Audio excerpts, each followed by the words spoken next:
Bismillah. Innal hamdalillah nahmaduhu wa nasta'inuhu wa nastaghfiruh wa na'udzu billahi min shururi anfusina wa sayyiati a'malina. Man yahdihillahu fala mudilla lahu wa man yudlil fala hadiya lahu. Asyhadu an la ilaha illallah wa asyhadu anna Muhammadan abduhu wa rasuluh. Allahumma salli wa sallim wa barik ala nabiyyina Muhammad wa ala alihi wa sahbihi wa man ittaba'a bihudahu ila yaumil qiyamah, wa ba'd. Jamaah sekalian yang saya hormati, kita masuk ke dalil yang keenam yang berkaitan dengan bab syafaat yang tercantum dalam kitab Tauhid. Dalil yang keenam ini tercantum dalam surat Saba ayat 22 dan 23. Wa qawluhu, dan firman Allah subhanahu wa ta'ala, Qul id'u alladhina za'amtum min dunillah la yamlikuna mithqala dharratin fis samawati wala fil ardi wa ma lahum fihima min syirkin wa ma lahu minhum min dhahir wa la tanfa'u syafa'atu indahu illa liman adhina lah. Katakanlah, berdoalah kalian kepada yang kalian yakini selain Allah subhanahu wa ta'ala. La yamlikuna mithqala dharratin fis samawati wala fil ard. Mereka sekutu-sekutu yang kalian beribadah kepadanya tidak memiliki sekecil apapun di langit 7 lapis dan tidak juga di bumi. Wa ma lahum fihima min syirkin, dan mereka tidaklah memiliki yang di langit dan yang di bumi secara kongsi. Wa ma lahu minhum min dhahir, dan Allah subhanahu wa ta'ala tidak memiliki penolong dari mereka yang berkaitan dengan penciptaan alam semesta. Wala tanfa'u syafa'atu indahu illa liman adhinalah.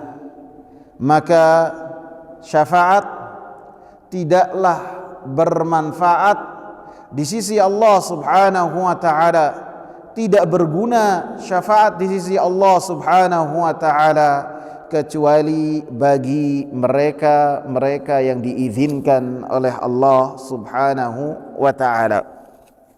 Ayat ini seperti yang sudah kita bahas, membantah akar-akar kesyirikan yang dilakukan oleh orang-orang yang menggantungkan ibadah-ibadah mereka kepada selain Allah subhanahu wa ta'ala. Allah subhanahu wa ta'ala memerintahkan kepada Nabi Muhammad sallallahu alaihi wasallam untuk berkata kepada orang-orang musyrikin yang mereka memalingkan ibadah kepada selain Allah subhanahu wa ta'ala, yang mereka yakini selain Allah subhanahu wa ta'ala tersebut akan memberikan syafaat kepada mereka. Maka Allah subhanahu wa ta'ala perintahkan Nabi Muhammad sallallahu alaihi wasallam supaya memerintahkan orang-orang musyrikin untuk mereka beribadah kepada selain Allah subhanahu wa ta'ala. Perintah ini bukan berarti perintah supaya orang-orang musyrikin makin istiqomah dalam kesyirikan mereka, bukan. Akan tetapi menunjukkan kelemahan yang dimiliki oleh apa yang dijadikan tandingan untuk Allah subhanahu wa ta'ala. La yamlikuna mithqala dharratin fis samawati wala fil ard. Yang kalian jadikan tandingan untuk Allah subhanahu wa ta'ala la yamlikun, mereka tidaklah memiliki sekecil apapun dari kekuasaan yang Allah Subhanahu wa taala miliki.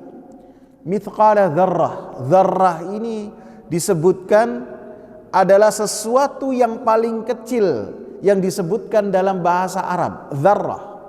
Ada yang mengatakannya semut, semut yang paling kecil itu dzarrah. Semut kalau ditimbang keluar gramnya enggak. Kalau kita ambil timbangan, kita taruh semut, enggak bakalan keluar. Saking ringannya, saking kecilnya. Begitu juga disebutkan dzarrah ini adalah debu yang berterbangan yang sangat kecil sekali, yang apabila terkena sinar baru nampak. Ini disebut juga dengan dzarrah. Dan Allah Subhanahu wa taala sebutkan yang berkaitan dengan dzarrah dalam Al-Qur'anul Karim. Faman ya'mal mithqala dzarratin khairan yarah. Siapa yang melakukan kebaikan sekecil dzarrah, yang paling kecil sedikit pun sehingga pelaku kebaikan tersebut lupa, maka di sisi Allah Subhanahu wa taala kebaikan yang berasaskan dengan ikhlas, dan seseorang ketika beramal sesuai dengan apa yang telah dicontohkan oleh Rasulullah sallallahu alaihi wasallam tidak akan sia-sia. Orang yang melakukannya akan mendapati di catatan kebaikan dia apabila amalannya diterima oleh Allah Subhanahu wa taala. Maka disebutkan orang-orang ataupun yang dijadikan sekutu untuk Allah Subhanahu wa taala, baik itu para nabi, baik itu orang-orang soleh, baik itu malaikat-malaikat, lebih-lebih binatang, lebih-lebih benda mati yang disembah oleh manusia, maka ibadah-ibadah mereka adalah ibadah yang batil, karena disebutkan asas yang pertama, la yamlikuna mithqala dzarratin fis samawati wala fil ard. Mereka tidak memiliki kekuasaan di langit 7 lapis dan tidak juga di bumi. Jangankan kekuasaan yang banyak, bahkan sebesar sekecil apapun juga, maka mereka tidak memilikinya.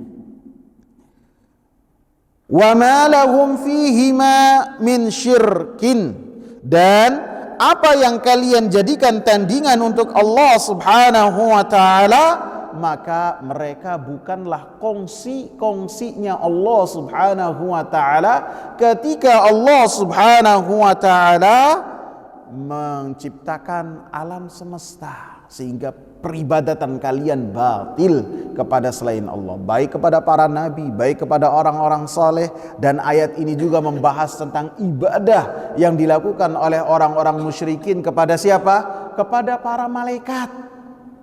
Allah katakan mereka tidak berhak untuk mendapatkan sesembahan-sesembahan, yang hanya berhak untuk mendapatkan sembahan dan penghinaan seorang hamba hanyalah Allah Subhanahu wa taala Rabbul Alamin, yang Allah Subhanahu wa taala esa menciptakan alam semesta ini.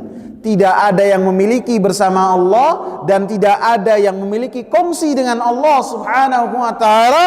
Dan Allah katakan juga, wa ma lahum minhum min dhahir, maka tidak ada yang membantu Allah Subhanahu wa taala ketika Allah Subhanahu wa taala menciptakan alam semesta ini. Tidak ada.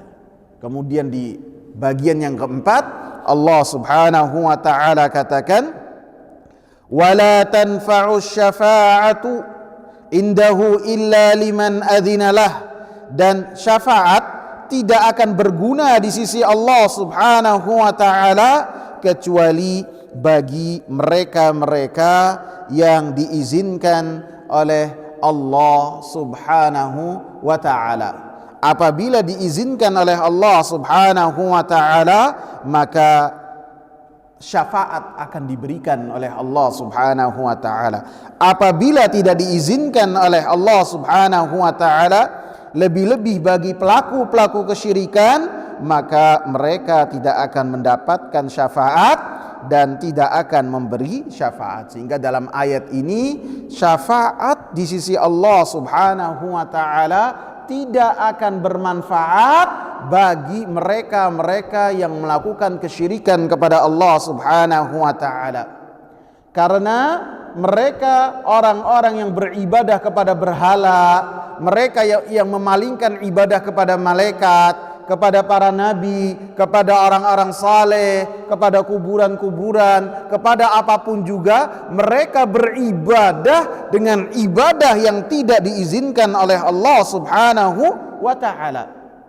Maka 4 hal yang disebutkan oleh Allah Subhanahu wa taala dalam dua ayat ini menunjukkan semua ibadah yang dilakukan oleh orang-orang musyrikin, orang-orang yang memalingkan ibadah kepada selain Allah Subhanahu wa taala, maka ibadah yang batil, ibadah yang mereka terjauh dari jalan Allah dan pelakunya sangatlah sesat di sisi Allah Subhanahu wa taala.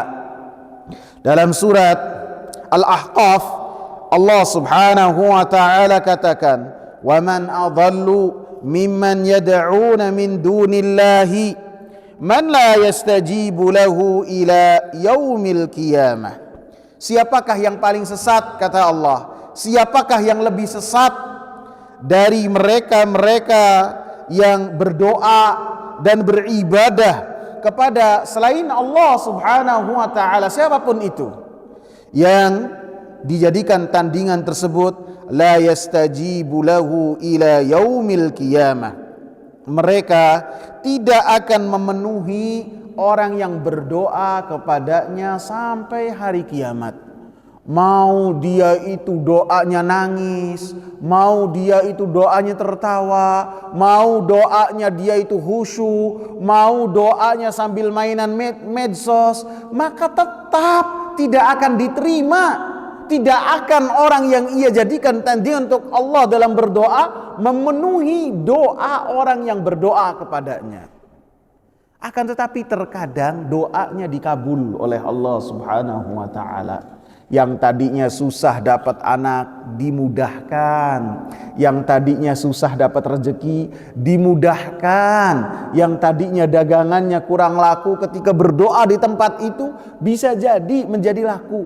Hal ini dikabulkan oleh Allah Subhanahu wa taala, bisa jadi pada saat itu orangnya berdoa dalam keadaan terdesak, dalam keadaan darurat, sehingga siapa saja orang yang berdoa kepada Allah Subhanahu wa taala dalam keadaan terdesak, dalam keadaan susah, kemudian dia berdoa, maka doanya dikabul oleh Allah Subhanahu wa taala. Baik doanya ketika sujud ataupun di tempat yang di dalamnya orang-orang bermaksiat kepada Allah Subhanahu wa taala, doanya dikabul. Bukan karena tempatnya, akan tapi karena apa? Karena orang tersebut dalam keadaan kesusahan dan terdesak. Sehingga Allah mengatakan, afaman yujibul muddarra idza da'a. Bukankah Allah Subhanahu wa taala memenuhi doa orang-orang yang dalam keadaan terdesak? Mau orang kafir, mau orang zalim, ketika berdoa, doanya dikabul oleh Allah Subhanahu wa taala ketika dalam keadaan terdesak. Dan bisa jadi doa-doa tersebut dikabul oleh Allah Subhanahu wa taala sebagai ujian buat orang-orang yang bertauhid. Mereka berimannya kepada dalil, kepada Allah dan kepada Nabi sallallahu alaihi wasallam kondisional ataukah tidak. Terkadang orang-orang yang mereka melakukan kesyirikan kepada Allah, Allah berikan keluasan, Allah berikan kemudahan, kemudian orang-orang yang bertauhid dalam keadaan susah, mereka goyang ataukah tidak keimanannya kepada Allah Subhanahu wa taala. Dan bisa juga ketika doa tersebut dalam keadaan demikian dikabul oleh Allah dalam rangka istidraj, dalam rangka diberikan istidraj kepada pelakunya. Orang-orang yang bermaksiat terkadang dengan kemaksiatan yang dia lakukan, doanya dikabul oleh Allah Subhanahu wa taala untuk menjadikan dia itu makin terjerembab di dalam kemaksiatan dia kepada Allah Subhanahu wa taala. Kemudian Allah Subhanahu wa ta'ala, kemudian penulis menyatakan ketika setelah membawakan ayat ini, penulis membawakan perkataannya Syekhul Islam Ibnu Taimiyah rahimahullah. Saya bacakan terlebih dahulu, kemudian saya bacakan penjelasannya. Qala Abul Abbas, berkata Abul Abbas, nafallahu amma siwahu kullama yata'allaqu bihi al-musyrikun. Berkata Abul Abbas. Abul Abbas ini adalah kunyahnya Syekhul Islam. Syekhul Islam yang dimaksud di sini adalah Ahmad ibn Abdul Halim ibn Abdissalam ibnu Taimiyah. Beliau mendapatkan kunyah sebagai Abul Abbas, dan beliau ini mendapatkan julukan sebagai Syekhul Islam. Beliau memiliki murid-murid yang sangat banyak dan beliau bermadzhab Hanbali, akan tetapi tidaklah beliau itu taklid terhadap mazhab Hanbali. Beliau termasuk orang-orang yang menghidupkan pada zamannya supaya manusia itu ketika mengambil pendapat haruslah berpedoman dengan dalil, yakni Al-Quran dan sunnah Nabi SAW. Jangan sampai terbelenggu dengan madhab. Jangan sampai karena ada pendapat ulama demikian, ketika pendapat ini menyelisihi perkataan Nabi, kemudian sebagian orang lebih mengutamakan pendapat selain dari Nabi SAW. Maka Syekhul Islam ini termasuk orang yang mengingatkan manusia supaya mereka hendaknya ketika berdalil, dalilnya dengan Al-Quran dan sunnah Nabi SAW. Bahkan beliau dalam membela pendapatnya dan pendapat-pendapat yang menyelisihi sebagian ulama pada saat itu dan menyelisihi madhab yang diyakini pada saat itu, sampai beliau dipenjara 3 kali atau 2 kali, sampai yang terakhir itu beliau wafat di penjara. Bahkan ketika di penjara beliau bersama dengan muridnya Al-Imam Ibnul Qayyim rahimahullah. Al-Imam Ibnul Qayyim selama hampir 14 tahun beliau bersama dengan Ibnu Taimiyah. Kemana saja Ibnu Taimiyah berada, termasuk ketika di penjara, maka bersama dengan Ibnul Qayyim. Maka ketika beliau di penjara, kalau tidak salah di penjaranya itu Damaskus, namanya Qal'ah, apa tuh lupa anak nama penjaranya, sampai sekarang ada. Dan Al-Imam Albani pun pernah di penjara yang sama. Dan hanya pada zaman Al-Imam Ibnu Taimiyah dan Al-Imam Albani rahimahullah di penjara tersebut ada sholat Jumat. Setelahnya tidak ada lagi. Di antara 2 waktu itu tidak ada. Pernah ketika di penjara tersebut, ketika Al-Imam Ibnu Taimiyah di penjara tersebut, disebutkan ada kajiannya Al-Imam Ibnu Taimiyah di tempat yang lain, yang dekat dengan penjara atau masih di daerah Damaskus. Maka para sipir pun kaget ketika mendapatkan info demikian. Ketika mereka melihat penjaranya sangat kecil. Maka didapati Syekhul Islam ada di penjara tersebut, di sel tersebut, tidak keluar. Maka orang-orang bingung, langsung diinterogasi.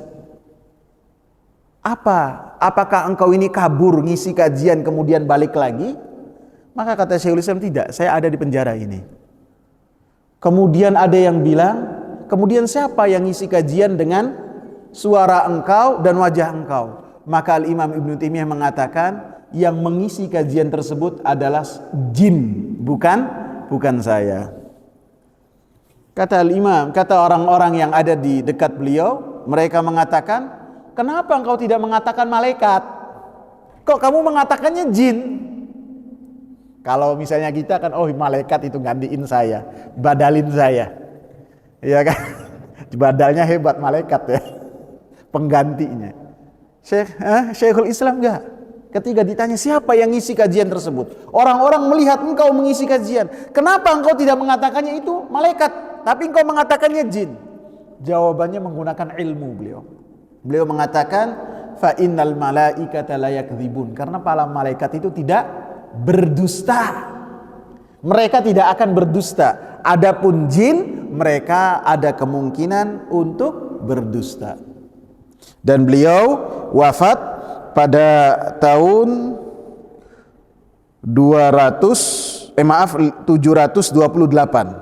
728 dan umur beliau 67 tahun, dan beliau tidak menikah dan tidak memiliki anak. Beliau sangat sibuk dengan ilmu dan sangat sibuk dengan berjihad di jalan Allah Subhanahu wa taala.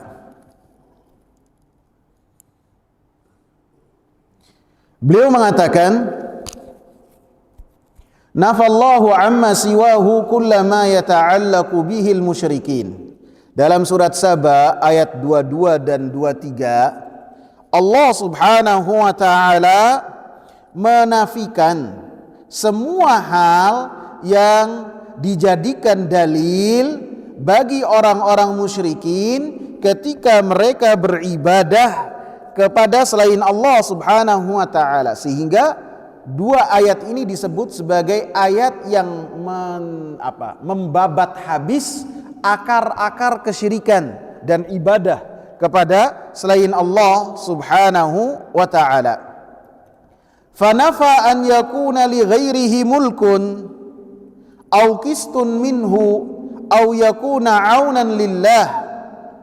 Maka Allah Subhanahu wa taala menafikan dalam ayat yang ke-22 bahwasanya selain Allah Subhanahu wa taala memiliki kekuasaan. Tidak ada, Allah menafikan.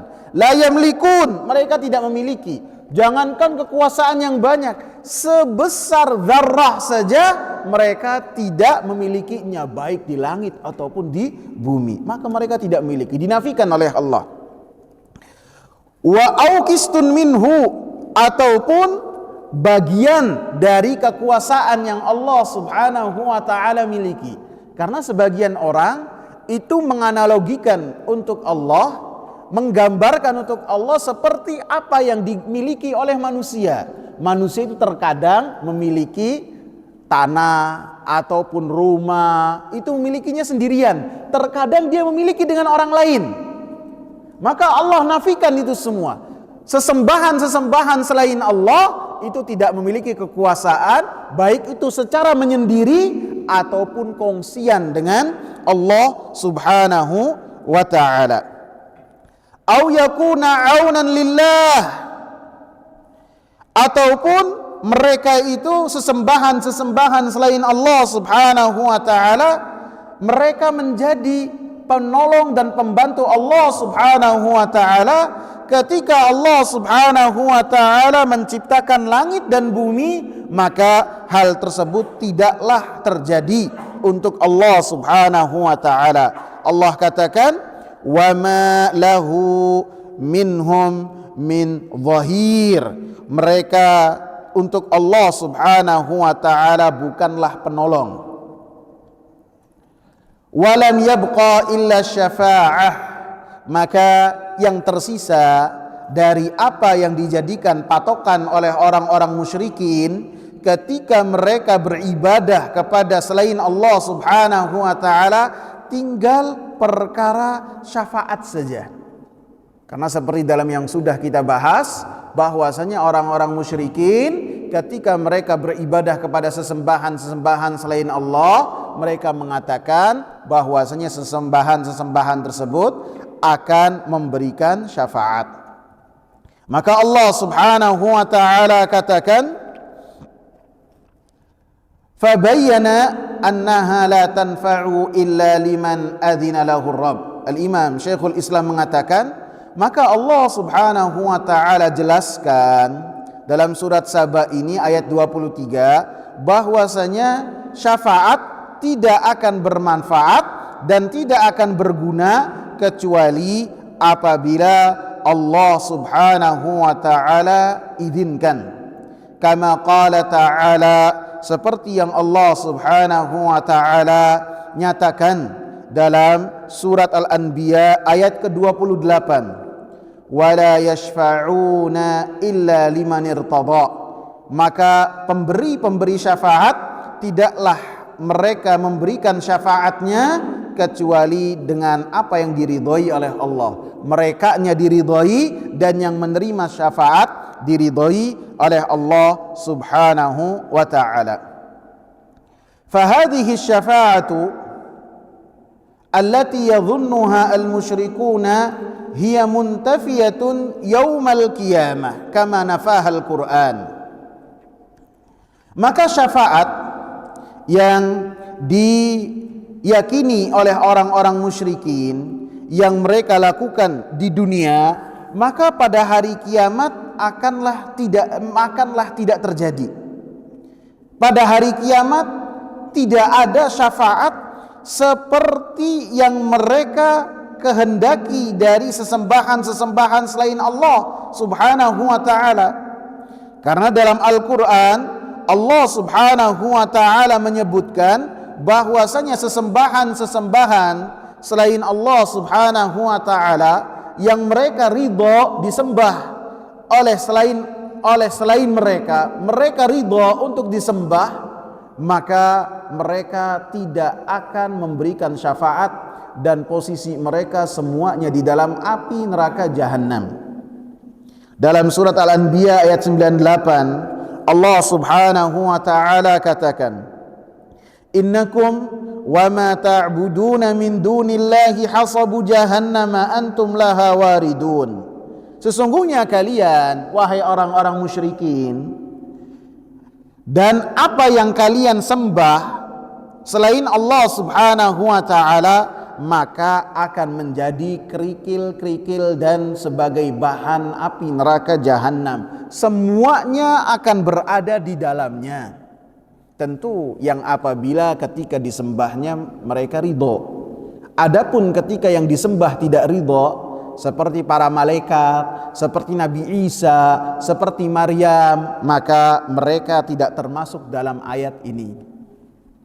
Lau kana haula'i alihatan ma waraduha wa kullun fiha khalidun. Seandainya tandingan-tandingan tersebut, Tuhan-Tuhan tersebut benar-benar sesembahan yang benar, maka mereka tidak akan masuk api neraka jahanam. Jadi jangankan untuk memberikan syafaat kepada kalian wahai orang-orang musyrikin, untuk memberikan manfaat kepada diri-diri mereka, untuk memberikan syafaat kepada diri-diri mereka, mereka tidak mampu untuk melakukannya, sehingga mereka di dalam api neraka jahanam. Sehingga dikatakan oleh Al-Imam Ibn Taimiyah, maka syafaat yang dikehendaki oleh orang-orang musyrikin, maka hal tersebut tidak ada pada hari kiamat seperti yang ditiadakan oleh Al-Quran. Wa akhbaran Nabi sallallahu alaihi wasallam, dan Nabi sallallahu alaihi wasallam mengabarkan, annahu ya'ti fayasjudu li rabbih wa yahmaduhu la yabda'u bisyafa'ati awwalan thumma yuqalu lahu irfa' ra'sak wa qul yusma' wa sal tu'ta washfa tushaffa. Dan Nabi sallallahu alaihi wasallam mengabarkan, ketika manusia berbondong-bondong meminta kepada ulul azmi minar rusul untuk mereka memberikan syafaat dari Allah Subhanahu wa ta'ala kepada para manusia, yang mana sebelumnya mereka para manusia datang kepada Nabi Adam, kemudian kepada ulul azmi, maka semuanya mengangkat tangan mereka seraya mengatakan nafsi nafsi. Kemudian mereka datang kepada Nabi Muhammad sallallahu alaihi wasallam. Apakah Nabi langsung mengatakan, ya saya akan memberikan syafaat kepada kalian? Tidak. Akan tetapi Nabi Muhammad sallallahu alaihi wasallam seperti yang sudah kita jelaskan, annahu ya'ti fayasjudu li rabbih. Nabi Muhammad datang kepada Allah Subhanahu wa ta'ala, sujud kepada Allah Subhanahu wa ta'ala, wa yahmaduhu, dan memuji Allah Subhanahu wa ta'ala. Dan ditegaskan oleh Al-Imam Ibn Taimiyah, la yabda'u bisyafa'ati awalan, tidak langsung memulai memberikan syafaat, tidak, akan tapi meminta kepada Allah, memuji kepada Allah dengan pujian-pujian yang tidak pernah dilakukan oleh Nabi Muhammad, dan sanjungan-sanjungan yang hanya dilakukan pada saat itu Allah Subhanahu wa taala mengilhamkan kepada Nabi Muhammad sallallahu alaihi wasallam untuk memuji Allah Subhanahu wa taala, dan Nabi sallallahu alaihi wasallam tidaklah mengangkat kepalanya dari sujudnya kecuali setelah diperintah oleh Allah Subhanahu wa taala. Irfa' ra'sak, angkat kepalamu wahai Muhammad. Berkatalah, mintalah niscaya didengar. Washfa' tushaffa', maka berilah syafaat, kemudian engkau akan dipenuhi syafaatnya. Seperti yang sudah kita sebutkan, permintaan Nabi, sujudnya Nabi sampai berapa? 4 kali sujud lagi, minta lagi dengan tasbih, dengan tahmid, pujian-pujian yang lama, diperintahkan lagi untuk bangun, untuk mengangkat kepalanya sampai 4 kali. Menunjukkan apa? Syafaat itu hanya diberikan dengan izin Allah Subhanahu wa taala dan ridha Allah Subhanahu wa taala. Wa qala Abu Hurairah lahu sallallahu alaihi wasallam, berkata Abu Hurairah radhiyallahu anhu kepada Nabi Muhammad sallallahu alaihi wasallam. Beliau berkata kepada Nabi sallallahu alaihi wasallam, "Man as'adun nasi bi syafa'atika yaumal qiyamah." Wahai Rasulullah sallallahu alaihi wasallam, siapakah manusia yang paling berbahagia dengan syafaatmu pada hari kiamat kelak? Maka Rasulullah sallallahu alaihi wasallam langsung memuji Abu Hurairah dengan mengatakan, laqad kuntu adhunnu an la yas'alani ahadun ghairuka anhu. Sungguh saya telah meyakini bahwasanya tidak ada seorang pun yang bertanya tentang pertanyaan ini kecuali engkau. Nabi sallallahu alaihi wasallam telah meyakininya.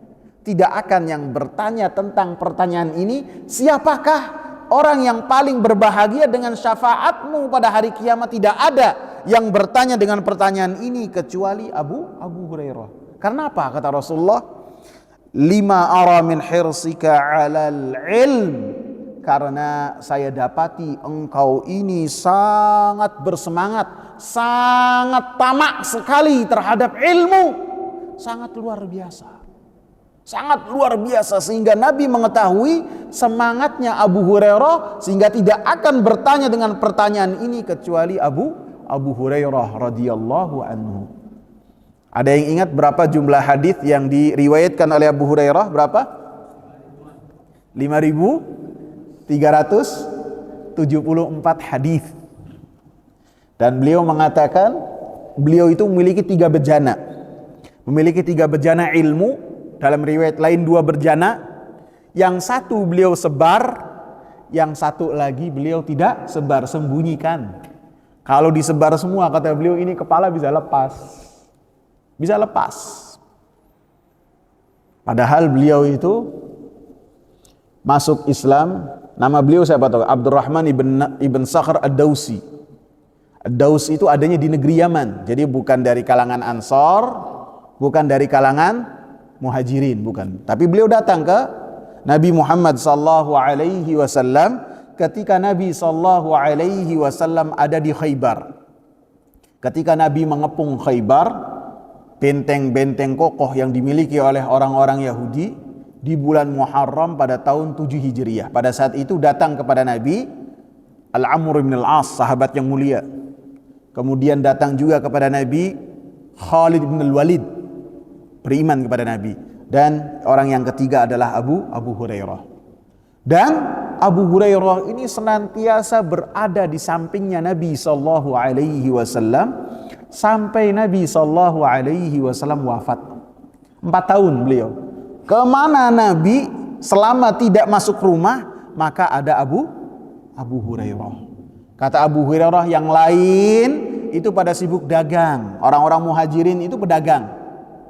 Yang lain pada sibuk dengan kebun mereka. Orang-orang Ansor itu petani. Mereka kalau siang ke kebun-kebun mereka. Adapun orang-orang Muhajirin pagi sampai sore mereka ke pasar. Adapun Abu Hurairah, maka beliau bersama dengan Nabi SAW. Nabi kenyang ikut kenyang, Nabi lapar, Abu Hurairah ngelimpang. Ya.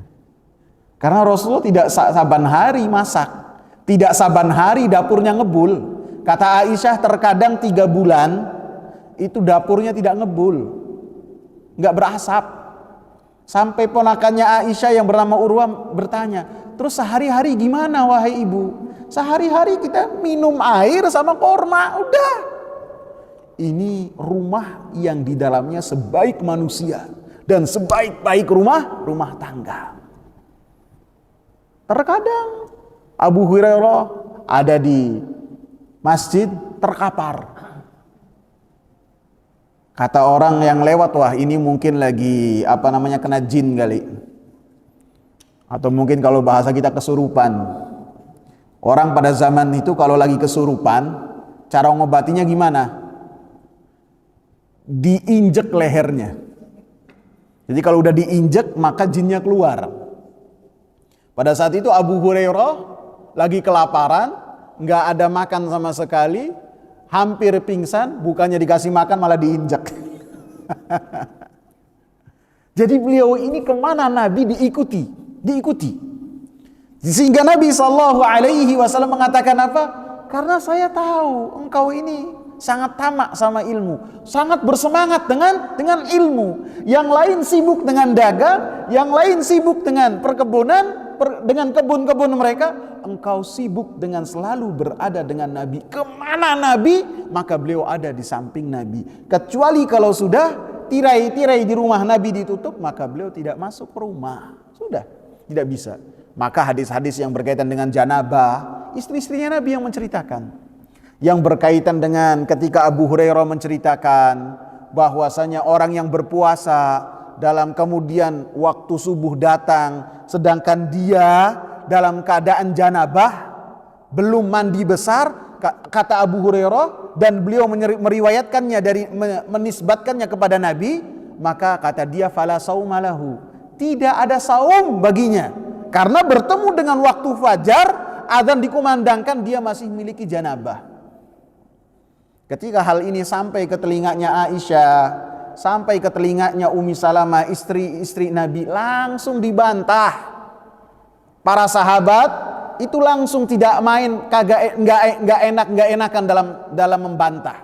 Seorang Abu Hurairah langsung dikatakan oleh Aisyah, laqad kadzaba Abu Hurairah. Abu Hurairah dalam permasalahan ini telah dusta, ataupun lebih tepatnya karena terkadang kadzaba artinya tidak tepat, salah. Kemudian Aisyah mengatakan, kana Nabi sallallahu alaihi wasallam yudrikuhul fajru wa huwa junubun min ahlihi summa yagtasilu wa yasum. Nabi sallallahu alaihi wasallam pernah ketika Ramadan datang waktu subuh, dikumandangkan waktu azan, dan Nabi ada di sisi istrinya, di sisi Aisyah, di sisi Ummu Salamah. Dan Nabi sallallahu alaihi wasallam tidaklah mendapatkan janabah kecuali setelah mendatangi istri-istrinya. Jadi bisa jadi setelah mendatangi mereka, sehingga mereka mengetahui keadaan Nabi, sehingga ketika azan dikumandangkan Nabi mandi janabah, dan setelahnya kemudian Nabi SAW berpuasa. Jadi kalau yang berkaitan dengan dibalik tirai, siapa yang lebih kuat? Istri-istri Nabi, karena mereka yang mengetahuinya. Sehingga Abu Hurairah ketika mendapatkan bantahan demikian, beliau langsung rujuk kepada perkataannya Aisyah dan Ummu Salamah. Innama haddatsani al-fadlu, sesungguhnya yang mengabarkan kepada saya dan dimenisbatkannya kepada Rasulullah adalah Al-Fadl ibnu Abbas. Al-Fadl ibn Abbas, saudaranya Abdullah ibn Abbas. Kemudian beliau pun wafat pada tahun ada yang mengatakan 57, ada yang mengatakan 58, ada yang mengatakan 59. Yang jelas beliau itu wafat setahun setelah wafatnya Aisyah. Karena ketika Aisyah wafat, yang menjadi imam untuk salat jenazahnya adalah Abu Hurairah. Dan yang jelas juga sebelum tahun 60 Hijriah beliau wafat karena beliau berdoa kepada Allah, Allahumma la tudrikni sanatu sittin. Ya Allah, jangan sampai saya itu ketemu dengan tahun 60 Hijriah. Matikan saya. Ada apa dengan tahun 60 Hijriah? Nggak tahu. Bisa jadi ini termasuk hal-hal yang diketahui oleh Abu Hurairah yang beliau simpan untuk diri dia sendiri. Tidak beliau kasih tahu kaum muslimin. Karena bisa jadi apabila dikabarkan akan terjadi pergolakan hebat di dalam kaum muslimin. Sehingga ketika beliau sakit tahun 59 Hijriah, maka salah seorang pembesar gubernur dari kota Madinah yang bernama Marwan menjenguk Abu Hurairah karena beliau ulama besar di kota Madinah. Ketika sakit ditengok oleh Marwan, kemudian Marwan mengatakan syafakallah. Apa artinya syafakallah? Semoga cepat sembuh, Allah angkat penyakitmu. Maka kata Abu Hurairah apa? Allahumma inni uhibbu liqa'ak. Ya Allah, saya mencintai perjumpaan dengan engkau. Fa ahibba liqa'i, maka cintailah pertemuanmu dengan aku. Beliau tidak menjawab amin, tapi menjawab dengan doa ini. Maka Marwan pun akhirnya keluar dari rumahnya Abu Hurairah, dan ketika beliau beberapa saat keluar dari rumah Abu Hurairah, maka beliau mendapat kabar bahwasanya Abu Hurairah meninggal dunia pada saat itu. Dan ini termasuk menunjukkan bahwasanya semangat Abu Hurairah luar biasa dalam menuntut ilmu sehingga dipuji oleh Rasulullah sallallahu alaihi wasallam bahwasanya Abu Hurairah memiliki semangat yang luar biasa dalam menuntut ilmu. Kemudian Rasulullah sallallahu alaihi wasallam, dan dalam pernyataan Abu Hurairah juga, siapakah yang paling bersemangat, paling berbahagia dengan syafaatmu wahai Rasulullah, digarisbawahi oleh Syekh Muhammad bin Shalih Al-Utsaimin, wa fi hadza dalilun ala anna min wasaili tahsilil ilmi as-su'al. Maka dari pertanyaan Abu Hurairah ini menunjukkan bahwasanya termasuk cara untuk mendapatkan ilmu adalah dengan bertanya. Bertanya untuk mengetahui. Terkadang orang bertanya ingin menyusahkan ustadz sampai ustadznya KO untuk menjawab pertanyaan-pertanyaan. Itu nggak boleh. Bertanya supaya mengerti dan mengamalkan apa yang dia pahami. Sehingga Abdullah bin Abbas ketika ditanya bagaimana engkau mendapatkan ilmu dengan ilmu yang banyak, padahal ketika Rasulullah wafat usianya Abdullah bin Abbas hanya 13 tahun saja. Maka beliau mengatakan u'titu lisanan sa'ula. Saya itu diberikan oleh Allah Subhanahu wa taala lisan yang bertanya dengan bertanya hal-hal yang bermanfaat, tentu dengan menghadiri majelis ilmu. Jangan sampai ngajinya rajin, jangan sampai tanyanya rajin sama ustadz, baik itu via telepon, via WhatsApp. Kalau ketemu tanyanya udah kayak interogasi, tapi kalau ustadznya ada kajian nggak datang. Jangan sampai demikian. Akan tapi datang juga dalam majelis ilmu, kemudian bertanya apabila ada perkara-perkara yang tidak dipahami. Kemudian Rasulullah sallallahu alaihi wasallam mengatakan, as'adun nasi bi syafaati yaumal qiyamah, orang yang paling berbahagia dengan syafaatku pada hari kiamat kelak adalah orang-orang man qala la ilaha illallah khalisan min qalbihi, yaitu orang-orang yang mengucapkan kalimat la ilaha illallah murni dari hatinya. Orang-orang yang mengucapkan kalimat la ilaha illallah, yakni mengucapkan kalimat la ilaha illallah, mengerti maknanya, mengikrarkan dengan lisannya, memahami kandungan-kandungannya, dan memahami juga konsekuensi kalimat la ilaha illallah, bahwasanya beribadah hanya untuk Allah Subhanahu wa taala, sehingga ketika beribadah ia khususkan untuk Allah Subhanahu wa taala, dan ketika beribadah hanya ia berikan untuk Allah, tidak mengharapkan selain Allah Subhanahu wa taala. Sehingga dari potongan hadis ini, dari jawaban Rasulullah, bahwasanya orang-orang musyrikin mereka tidak mendapatkan bagian sedikit pun dari syafaat pada hari kiamat kelak, karena mereka tidak mengucapkan kalimat la ilaha illallah. Orang-orang kafir maka mereka tidak mendapatkan syafaat pada hari kiamat, karena mereka adalah orang-orang yang tidak mau dan sombong untuk mengucapkan kalimat la ilaha illallah. Khalisan min qalbih, haruslah murni dari hatinya, haruslah ikhlas dari hatinya. Ia jadikan kalimat la ilaha illallah sebagai keyakinan dalam hatinya, dan ketika ia lakukan tidaklah dalam rangka untuk mendapatkan bagian-bagian dunia, bukan, akan tetapi benar-benar untuk mendapatkan keutamaan kalimat la ilaha illallah. Perkataan khalisan min qalbihi keluar dari bagian hadis ini adalah orang-orang yang mengucapkan kalimat la ilaha illallah dan mereka adalah orang-orang munafik. Orang-orang munafik walaupun mereka mengucapkan kalimat la ilaha illallah wa Muhammadur Rasulullah, bertakbir di belakang Rasulullah dalam salatnya, sujud bersama dengan Rasulullah sallallahu alaihi wasallam dalam salat mereka, akan tapi Allah Subhanahu wa taala katakan bahwasanya mereka dusta dengan ucapan kalimat la ilaha illallah mereka, dan Allah Subhanahu wa taala katakan bahwasanya mereka penghuni kerak api neraka jahanam. Khalisan min qalbihi, harus murni dari hatinya, yaitu selamat dari segala kerancuan, tidak dicampuri dengan riya, tidak dicampuri dengan sum'ah, dan ketika mengucapkan kalimat la ilaha illallah haruslah murni dari hatinya, menjadi satu keyakinan yang ia yakini sebagai satu akidah. Kemudian Al-Imam Ibnu Taimiyah rahimahullah mengatakan, fatilka syafa'atu li ahli al-ikhlas biiznillah wa la takunu liman asyraka billah.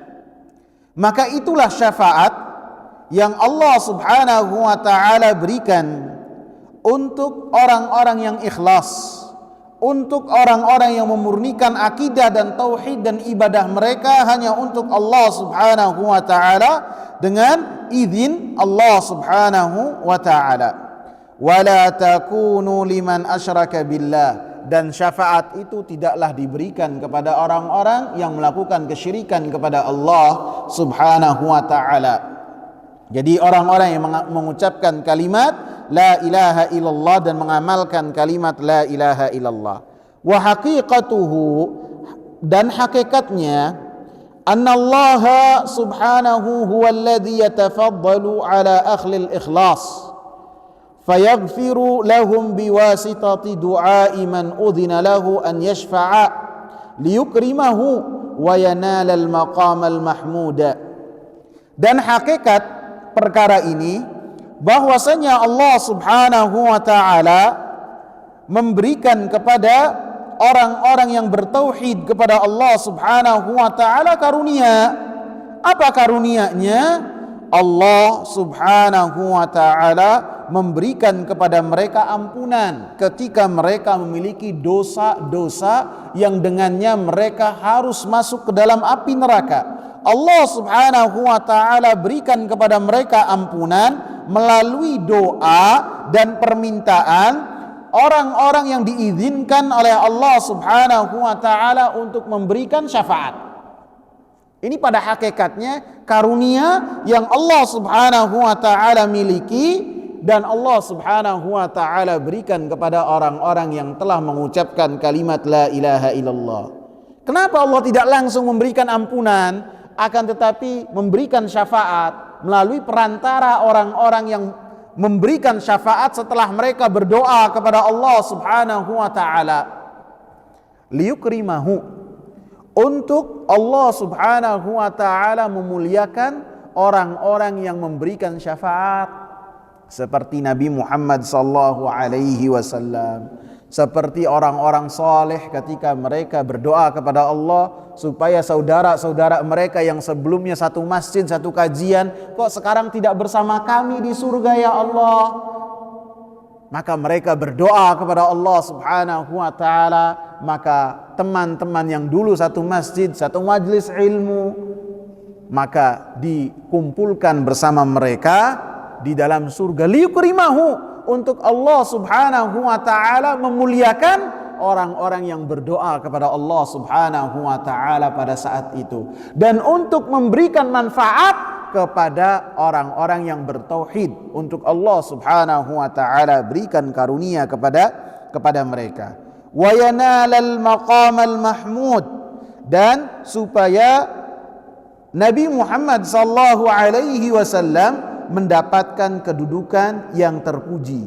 Kedudukan yang terpuji yang pada saat itu Allah subhanahu wa ta'ala tunjukkan kedudukan Nabi Muhammad sallallahu alaihi wasallam di hadapan seluruh manusia ketika mereka kepayahan. Maka itu adalah kedudukan yang telah Allah subhanahu wa ta'ala janjikan kepada Nabi Muhammad sallallahu alaihi wasallam.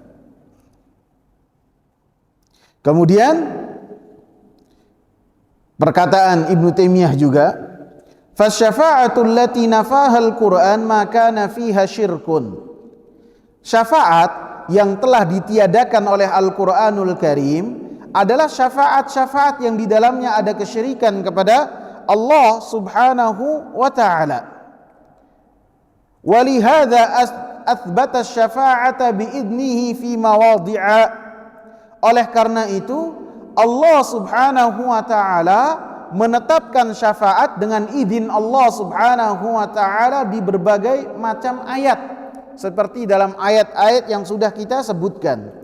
Ketika Allah menetapkan syafaat, senantiasa Allah subhanahu wa ta'ala iringkan dengan izin Allah. Senantiasa Allah sebutkan dengan apabila Allah subhanahu wa ta'ala meridhoinya.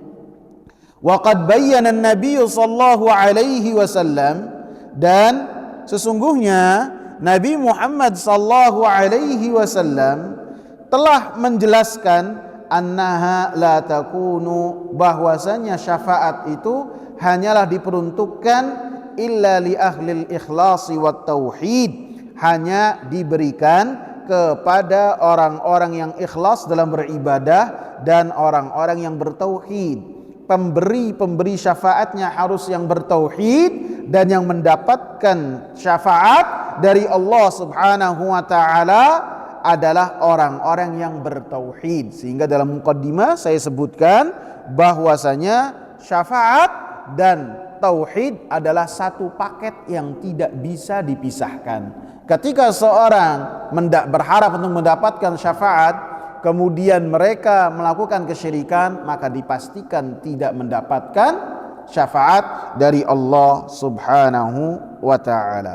Wallahu ta'ala a'lam. InsyaAllah pada pertemuan hari Senin akan kita lanjutkan dengan pelajaran-pelajaran yang tercantum dalam bab syafaat, dan setelahnya juga akan kita lanjutkan bab yang ke-18. Dan insyaallah pada hari Kamis kita akan membahas kitab Riyadhus Shalihin, pertemuan yang ketiga, dan membahas ayat yang kedua, lan yanalallaha luhumuha wala dima'uha walakin yanaluhu taqwa minkum, surat Al-Hajj, yang berkaitan dengan apa di dalam haji itu, ibadah haji itu banyak sekali